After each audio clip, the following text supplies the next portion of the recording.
Okay. Well, mine is twofold. One is how it impacted my own personal journey, my own life, and then how it impacted the organization that I served, the youth that I served. My story began with going through midlife crisis and a huge transition in my life.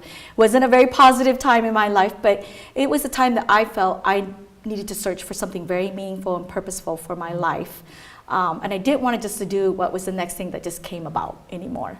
And so I thought, well, what are my talents? What are my gifts? To believe it or not, at 40, I still did not know.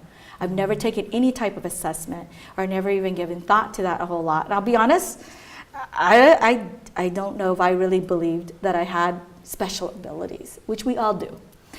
So one of my passion is to never wait give people this message to never wait that long, you know. But anyway, when I started looking at StrengthsFinder to figure out what some of my talents are, I saw developer as number 2.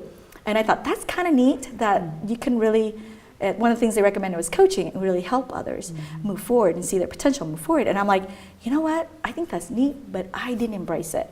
I thought, my life's a mess. There's no way I'm going to be able to help anybody. But I did keep an open mind and I explored it. And it's through exploration and discovery is where we fine tune.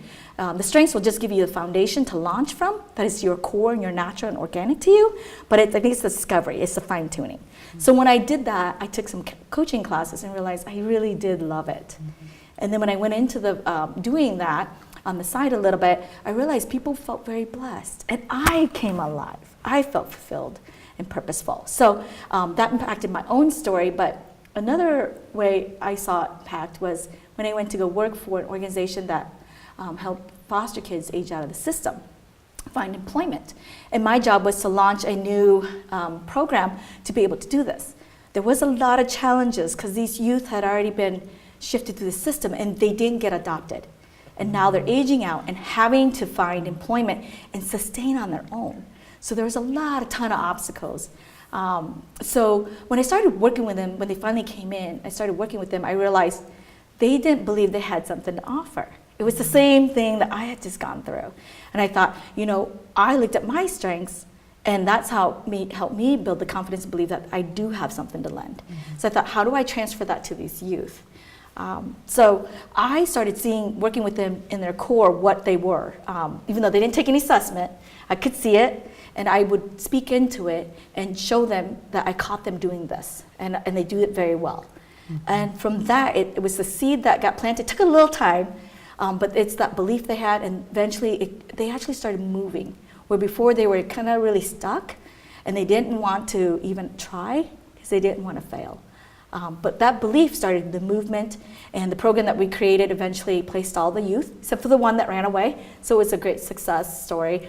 But I really realized I had to use my own strengths to convince them to come out of hiding, because they didn't want to come even try. I've had 3 or 4 appointments with them, and they would always cancel.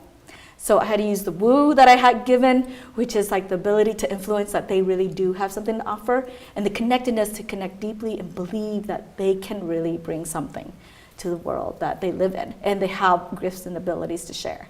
So, so truly, it really was how it impacted my life and how it affected the youth that I worked with.